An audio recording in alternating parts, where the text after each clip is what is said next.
현존하는 격투 스포츠 중 가장 자유로운 룰을 가지고 있는 종합격투기. UFC 초창기만 해도 눈찌르기와 깨물기를 제외하면 낭심 가격, 사커킥, 머리카락 잡기 등 모든 공격이 가능했으나 시대가 흐르고 점점 스포츠화되면서 현재는 인체에 치명적인 해를 입히는 공격들은 모두 금지되어 있는데요. 그렇다고 해도 다른 종목들에 비해 반칙이 발생하는 횟수가 현저히 적은 종합격투기이지만 이 와중에도 상대방에 대한 존중은 전혀 없이 끔찍한 반칙을 저지르는 선수들이 존재하는 게 사실입니다. 만약 홀리필드가 박치기나 팔꿈치를 자유자재로 사용하지 않았다면 최정상의 자리에 올라설 수 있었을까요? 마찬가지로 존 존스가 눈찌르기를 남발하지 않았더라면 한두 경기 정도는 결과가 달라졌을 것도 같은데요. 이처럼 승리를 위해 교묘하게 반칙을 저지르는 선수도 있는가 하면 때로는 자신의 성질을 이기지 못해서 때로는 그 누구도 알 수 없는 이유로 돌발 행동을 저지르는 경우도 있으니 오늘은 MMA의 대표적인 반칙 파이터들에 대해 알아보도록 하겠습니다. 안녕하세요, 차도르입니다. 넘버 10 리징량. 중국을 대표하는 파이터이자 지옥의 체급인 웰터급에서 준수한 활약을 펼치고 있는 리징량. 구수해 보이는 인상과 금강불괴의 맷집이 특징이 그는 호감형의 캐릭터로서 국내에서도 제법 인기가 있는 선수인데요. 그런 리징량의 좋은 이미지에 큰 타격을 준 경기가 있었으니 바로 2014년에 있었던 제이크 매튜스와의 경기입니다. 이날 리징량은 어려운 경기를 펼칩니다.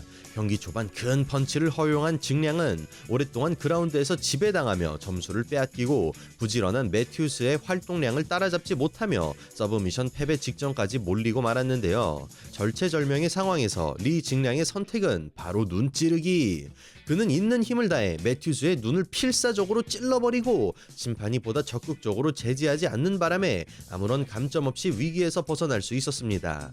다행히도 제이크 매튜스가 이 경기를 이기는 덕분에 큰 논란이 되지 않고 지나가게 되었습니다만 해설자 조 로건은 이 반칙에 대해 분노를 표하면서 퇴출까지 고려해야 한다고 주장했습니다. 넘버 9 브라이언 캐러웨이. 리어 네이키드 초크 장인이자 미샤 테이트의 남자친구로 유명한 브라이언 캐러웨이. 그는 2014년에 있었던 에릭 페레즈와의 경기에서 의도치 않게 백초크의 비법을 노출하고 말았으니 바로 입안의 손가락 걸기입니다. 백을 잡은 상황에서 왼손으로 입을 막고 있는 듯한 캐러웨이. 화면이 클로즈업 되자 캐러웨이가 손가락으로 페레즈의 입을 컨트롤하고 있는 것이 확연하게 드러나는데요.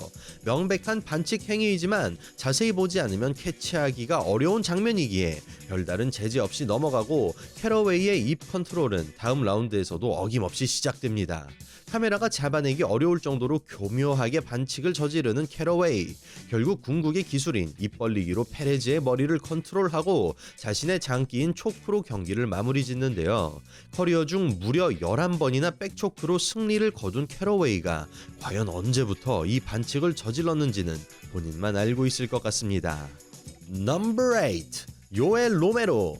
신체 능력만큼은 UFC 전 체급을 통틀어 가장 뛰어나다고 평가받는 괴물 요엘 로메로. 마치 개왕권을 실제로 사용하는 듯한 폭발력과 인간의 한계를 뛰어넘는 듯한 탄력, 늘 약물 의혹이 뒤따라다닐 정도로 엄청난 피지컬을 자랑하는 로메로는 그의 무시무시한 기량과는 달리 가끔씩 분위기를 싸하게 만드는 행동 때문에 조금은 진상 같은 이미지가 있는 것이 사실인데요. 마이클 비스핑에게 뜬금없이 사랑 고백을 한다거나 루크 락홀드를 KO시킨 뒤 지속적으로 뽀뽀를 시도했던 것이 대표적이라고 할 수 있습니다. 그런 로메로는 케이지 안에서의 행동도 그리 깔끔한 타입은 아닙니다. 그는 데릭 브런슨과의 경기에서 느닷없이 펀치로 로블로를 시전하고는 뻔뻔하게 웃으며 고의가 아니라는 제스처를 취했는데요. 느린 화면으로 다시 보니 이것은 누가 봐도 고의적인 반칙이라는 것을 알 수 있었고 현장의 수많은 관중들에게 야유를 받아야 했습니다. 그리고 그는 팀 케네디와의 경기에서 중동의 침대 축구를 연상시키는 행동으로 욕을 먹기도 했습니다. 자신과 매우 비슷한 스타일인 케네디를 만나 박빙의 승부를 펼치던 로메로. 힘이 강한 케네디에게 테이크다운이 먹혀들지 않고 끈적끈적한 파이팅 스타일에 점점 지쳐가던 로메로는 2라운드 중반부터 눈에 띄게 움직임이 저하됐으며 심지어는 다운당하기 직전의 상태로 라운드를 마감하였는데요. 이대로만 가면 패배가 확실해 보이는 상황. 그걸 간파한 로메로 측에서는 특단의 조치를 내렸으니 바로 시간 끌기 작전이었습니다. 도포된 바세린의 양이 너무 많다는 주심의 지적에 코너 측에서는 물을 잔뜩 부어 닦아내기 시작했고, 의도가 빤히 보이는 너무나 느린 행동 때문에 메카시 주심이 나서 이를 저지할 정도였는데요. 이것을 지켜보고 있던 케네디가 화를 내며 항의해 보았으나 이미 로메로는 체력을 회복한 상태였고, 이를 바탕으로 로메로가 TKO로 이겨버리면서 더욱 큰 논란이 되었습니다. 그리고 로메로는 자카레 소우자와의 경기에서 결정적인 순간에 케이지를 잡아 팬들에게 문매를 당하기도 했는데요. 그라운드가 핵심인 소우자가 테이크다운을 성공하는 순간 어떤 상황이 일어날지 모르기 때문에 로메로가 저지른 반칙이 소우자에게는 더욱 뼈아프게 느껴질 수밖에 없었습니다. 넘버 7. 조시 코스체. UFC 원조 악동이자 비호감 캐릭터의 표본인 조시 코스책. 만약 코스책이 축구 선수였다면 할리우드 액션으로 수많은 페널티킥을 얻어냈을지도 모릅니다. 그는 앤소니 존슨과의 경기에서 라이트 훅을 얻어맞자 눈찌르기 신공으로 방어하기 시작. 그러나 상황은 좀처럼 나아지지 않았고 패배의 그림자가 드리워진 가운데 존슨이 반칙 니킥에 이은 눈찌르기 2단 콤보를 시전하는 바람에 경기가 잠시 중단되었는데요. 반칙을 당한 고통에 괴로워하는 코스책. 그렇게 어수선한 분위기로 흘러가던 도중 반전이 일어났습니다. 느린 화면으로 다시 확인해보니 존슨의 니킥이 닿았다고 하기에는 애매한 그림이었고, 손가락 또한 눈꺼풀 위로 스쳐 지나가면서 코스책이 연기를 하는 게 아니냐는 의심이 생겨난 것이죠. 심지어 맞았다고 해도 존슨이 가격한 것은 분명 오른쪽 눈이었습니다만 코스책은 왼쪽 눈을 만지고 있어 의심이 더욱 증폭되었는데요. 그러거나 말거나 우리의 야마사키 심판은 전혀 알아차리지 못했고 충분한 휴식 시간이 주어진 뒤에 경기는 재개되었습니다. 참고로 방금 나온 야마사키 심판의 행동처럼 격투기에서 심판의 역할은 굉장히 중요한데요. 이 부분에 대해 흥미가 있으시다면 저희 차도로 채널 영상 세계에서 가장 어려운 직업은 격투기 심판? 베스트 앤 워스트 모음 덜덜 확인해 주시길 바랍니다.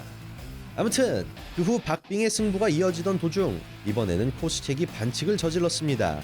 존슨의 잽에 완벽한 눈찌르기 카운터를 적중시킨 것인데요. 여기에서 그치지 않고 코스책은 계속해서 눈찌르기를 시도했으며 거듭된 반칙에 집중력을 잃은 존슨은 결국에 패배를 당하고 말았습니다. 그리고 코스책은 폴 데일리와의 경기에서도 똑같은 액션을 보여줍니다. 초크에서 벗어난 데일리가 기습적으로 니킥을 시도했지만 이는 분명한 반칙 니킥이었고 이번에도 코스책이 눈을 감싸며 고통을 호소한 것인데요. 리플레이 확인 결과 니킥이 눈에 닿지 않은 것이 확인되어 또다시 논란거리가 발생했고 그렇게 코스책은 UFC의 대표적인 비호감 파이터로서 자리를 굳히게 되었습니다. 참고로 화가 잔뜩 난 폴 데일리가 경기 종료 후에 주먹을 날리는 바람에 코스책의 할리우드 액션이 묻히고 말았습니다. 넘버 6. 제라드 고드류. 대망의 UFC 첫 번째 대회에서 첫 경기를 장식한 역사적인 인물인 제라드 고드류. 그는 원데이 토너먼트에서 두 경기를 모두 승리하고 결승전에서 호이스 그레이시와 맞붙었는데요. 반칙이라고는 눈찌르기와 깨물기밖에 없었던 시절이었지만 놀랍게도 그는 반칙을 저질렀습니다. 가벼운 케이지 잡기로 시작하는 고드류. 호이스가 순간적으로 다리를 바꿔 고드류를 넘어뜨리고 마운트에서 압박을 이어가는데 여기서 반칙이 터집니다. 카메라에는 제대로 잡히지 않았지만 고드류가 호이스의 귀를 깨물어버린 것인데요. 손으로 황급히 뜯어낸 호이스가 서서히 그립을 바꿔 고드류의 뒤를 낚아채고 백초크로 탭을 받아내지만 오랫동안 놓아주지 않습니다. 화가 난 듯한 호이스. 추후 인터뷰에 따르면 고드류의 깨물기 반칙에 대한 보복으로 초크를 풀어주지 않았다고 합니다. 그리고 고드류는 저희 채널에서 소개드렸던 나카이 유키와의 경기에서도 반칙을 저지릅니다. 그는 경기 초반부터 나카이의 눈을 의도적으로 건드리는 듯한 액션을 취하면서 눈에 심각한 타격을 입히게 되고 나카이가 링 밖으로 밀려나간 상황에서도 공격을 멈추지 않는 모습을 보여주는데요. 그는 이후에도 나카이의 눈을 노골적으로 공략하며 큰 부상을 입히게 되었고 결국 나카이 유키의 한쪽 눈은 완전히 실명되어 버리고 말았습니다. 이 외에도 고드류는 가라데 선수 시절에도 반칙으로 명성이 자자했고 경기가 중단된 사이에도 상대를 공격하는 등 상당히 폭력적인 모습을 자주 보여주었는데요. 그러나 링 밖에서는 의외로 온화한 성격을 가지고 있으며 아이들이나 팬들에게만큼은 아주 친절하게 대하는 사람으로 알려져 있습니다. 넘버 5. 칙 콩고. 한때 국내에서는 칙 선정이라는 별명으로 인기를 끌었던 칙 콩고. 그는 자신만의 확실한 반칙 연계 기술을 가지고 있으며 무엇보다 로블로 실력만큼은 타이 추종을 불허하는 선수입니다. 콩고는 크로캅과의 경기에서 은근슬쩍 펜츠를 손으로 잡아 테이크다운까지 연결시키는 콤보를 보여주었으며 다시 한번 펜츠를 잡고 있는 상황에서 노골적인 로블로 니킥으로 상당한 고통을 선사하였는데요. 여기에서 그치지 않고 콩고는 계속해서 로블로를 시전했으며 수차례 정도 들어가고 나서야 존 메카시 주심이 이를 저지하였습니다. 이 외에도 콩고는 트래비스 브라운과의 경기에서 로블로는 전혀 신경 쓰지 않는 듯한 니킥으로 위험한 장면을 여럿 만들어냈고 지속적으로 바지를 붙잡는 모습을 보여주었으며 본텔로와의 경기에서는 그라운드 니킥을, 무스타파와의 경기에서는 또다시 로블로 니킥을 선사하며 고한 사냥꾼다운 모습을 유감없이 발휘하였는데요. 1975년생으로 어느덧 50을 바라보고 있는 콩고는 놀랍게도 현재까지 선수 생활을 이어가고 있으며 최근에는 벨라토르에서 세르게이 하리토노프를 리어네이키드 초크로 잡아내기도 했습니다. 넘버 4. 존 존스. 실력만큼은 역대 최고로 거론될 정도로 범접할 수 없는 곳에 위치해 있지만 약물과 사생활에서의 각종 악행으로 수많은 안티팬을 몰고 다니는 존 존스. 그의 경기를 논할 때 빼놓을 수 없는 부분이 있으니 바로 눈찌르기입니다.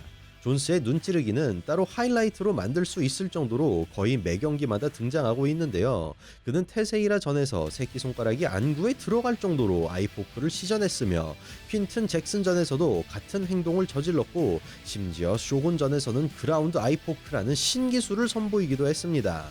뿐만 아니라 구스타브손이나 다니엘 포미어와의 1, 2차전 등 상대하는 모든 선수들의 눈을 찔러대는 존 존스는 아이포크가 긴 리치를 활용하기 위한 필수적인 수단으로 활용되어 더욱 큰 논란으로 번졌는데요. 눈찌르기는 여러 반칙들 중에서도 가장 위험한 반칙이기 때문에 UFC에서는 하루빨리 이에 대한 조치를 취해야 할 것으로 보입니다. 개인적으로는 눈찌르기를 방지하기 위해 주먹이 감기는 모양을 하고 있는 프라이드 글러브가 그립네요. 넘버 3. 마이크 카일. 브라이언 캐러웨이가 초크를 성공시키는 방법을 알고 있다면 마이크 카일은 초크에서 벗어나는 방법을 확실히 아는 선수입니다. 그는 웨스 심스와의 경기에서 스탠딩 길로틴을 풀어내며 승리를 거두었지만 경기 후 웨스 심스의 가슴팍에 깨문 자국이 선명히 드러나며 조 로건에게 공격적인 질문을 들어야 했는데요. 그럼에도 뻔뻔하게 잘못을 부인하던 카일은 다른 경기에서도 여러 차례 문제를 일으킵니다. 그는 WEC에서 펼쳐진 경기에서 사커킥 반칙을 저지르고도 쓰러진 상대에게 주먹을 퍼부어 반칙패를 당했으며 로블로에 이은 눈찌르기 때문에 무승부 판정을 받기도 했는데요. 심지어는 라운드 종료 후 주먹을 날려 논콘테스트 처리를 받기도 하는 등 무서운 인상에 어울리는 비매너적인 플레이를 오랫동안 보여주고 있습니다. 넘버 2. 길버트 아이블. 얼굴만 봐도 친절함과는 거리가 멀어 보이는 남자 길버트 아이블. 그는 흉포하기로는 둘째가라면 서러운 선수이며 긴 선수 생활 동안 갖가지 문제를 일으킨 악동 중의 악동입니다. 아이블은 꽤나 다양한 분야에서 활약했는데요. 그는 심판에게 주먹을 날려 KO를 시키는가 하면 타이슨도 울고 갈 깨물기로 상대의 가슴에 상처를 남기기도 했고 돈 프라이의 눈을 찔러 실격패를 받는 등 매번 분노 조절 장애 같은 모습을 꾸준하게 보여주는 선수인데요. 그런 그도 이제 나이를 먹었는지 최근 인터뷰에서는 과거와 같은 모습은 사라졌다며 사람 좋은 너털웃음을 짓기도 했습니다. 넘버 1. 후지마르 팔라레스. 지금까지의 선수들은 승리를 하기 위한 행동으로 어떻게든 포장을 할 수 있다고 쳐도 후지마르 팔라레스의 반칙만큼은 도무지 설명이 안 됩니다. 경기를 이겨버리고 모든 것이 끝난 뒤에 반칙을 저지르니 말이죠. 그의 반칙은 오로지 하나입니다. 바로 탭을 쳐도 관절기를 풀어주지 않는 것인데요. 너무나도 무시무시하고 이해할 수 없는 행동이라 최근 저희 채널에서도 소개한 적이 있었죠. 팔라레스는 선수 생활에 치명적인 부상을 안겨다 줄 수 있는 히록을 잡고도 끝까지 놔주지 않아 출장 정지 처분을 받았지만 그럼에도 불구하고 계속해서 똑같은 만행을 저지릅니다. 그는 장인이라 평가받는 만큼 매번 하체 관절기를 잡아내면서도 의도적으로 관절기를 풀어주지 않는 추태를 보였고 끊임없이 반복되는 기행으로 인해 결국에는 단체에서 퇴출은 물론이고 주체육위원회로부터 출장 금지 처분을 받기도 했는데요. 주변에서는 팔라레스의 성격이 워낙 단순해서 경기가 시작하면 이성을 잃고 과몰입하는 타입이라 심판이 말려도 경기가 끝났다는 것을 제대로 인지하지 못한다는 의견이 있습니다. 뭐 의도적이든 정말로 실수이든 확실히 문제가 있긴 합니다. 이렇게 팔라레스의 절제력과 상황 판단력이 약한 모습을 보고 일부 팬들은 약물 사용에 따른 부작용이 아닌가 하는 의심도 하고 있습니다. 네, 오늘은 종합격투기 반치광 파이터 탑 10에 대해 알아보았습니다. 현재 UFC에서는 오픈 핑거 글러브의 위험성뿐만 아니라 눈찌르기 반칙에 대한 명확한 판단 기준이 없어 지속적으로 아이포크 혹은 서밍이 발생하고 있는데요. 이런 부분은 선수들의 안전을 위해 하루빨리 개선돼야 할 것 같습니다. 저는 차도르였습니다. 감사합니다.